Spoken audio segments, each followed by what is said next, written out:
தேவனுக்கு மகிமை உண்டாவதாக. பிரசங்கி 5ஆம் அதிகாரம் 1ஆம் வாக்கியம். நீ தேவாலயத்துக்கு போகும்போது உன் நடையை காத்துக்கொள்.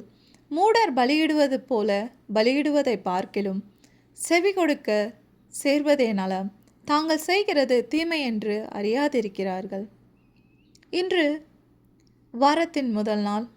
நாம் தேவனை நோக்கி தொழுது கொள்ள நாம் ரெடியாகி கொண்டிருக்கிறோமா? சிந்திக்க வேண்டும். வாரத்தில் 6 நாட்கள் நமக்கு தேவையான நாட்களாக பயன்படுத்தி கொள்கிறோம்.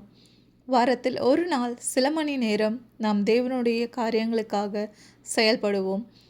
மூடராக செயல்படாமல் தேவனுடைய சத்தியத்தை கேட்பதற்காக நம்முடைய செவியை சாய்ப்போம். தேவன் தாமே இந்த வார்த்தைகள் அனைவரையும் கொண்டு இன்று வாரத்தின் முதல் நாள் நம் அனைவரும் ஆராதனைக்கு செல்வதற்கு, தேவனுடைய வார்த்தையை கேட்பதற்கு தேவன் நம்மளை தகுதிப்படுத்தி இந்த வாரம் முழுவதையும் நமக்கு ஆசீர்வாதமாக தருவாராக. தேவன் தாமே நம் அனைவரையும் ஆசீர்வதிப்பாராக. ஆமேன்.